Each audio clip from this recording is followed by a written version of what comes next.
broad skill set, farming.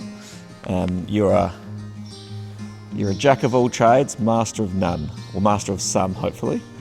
And you're running a small business, you've got to make ends meet. And I think we should run government like farmers run their farms.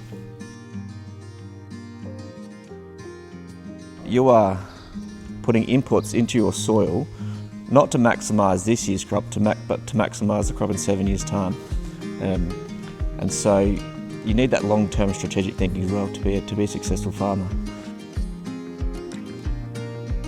We're 13.5 kilometres north of Butte, to be exact. Butte's great. So it's a very small, tight-knit community.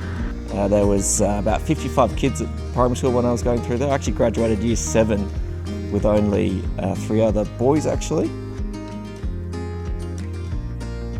The town revolves around the football club and the school, and the mighty Butte Roosters.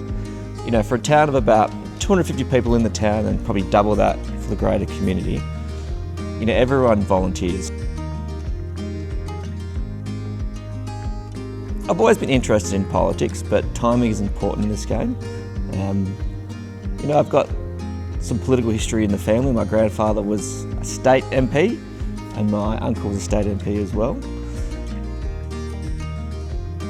Supporting rural, regional, remote communities in Canberra because so much of our economic prosperity begins in the regions. It doesn't begin in Adelaide, whether that is here on the farm, you know, growing grain or pulses, or whether that is mining, you know, the iron ore that goes into the steel that builds our buildings and ships, or whether that is the grapes over the hill in the Clare Valley that are exported across the world. We contribute so much to this economy. It is the most diverse electorate in the country. You've got, in the outback, you've got remote communities, you've got Indigenous communities that have been there for tens of thousands of years, so they have their ways of life and their traditions. So if you think long term, societies are most prosperous when we have good jobs. So that's the end outcome. So if you work back from that, what are the jobs of the future in towns like Whyalla, in Ceduna, in Port Lincoln, in Coober Pedy? What are the jobs of the future? And then we work back from there.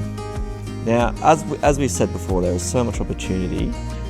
So let's build the foundations now to exploit said opportunities. So for me, in order to get to that end goal, we've got to get the services right. Health services, childcare services. So that's what I'm very passionate about.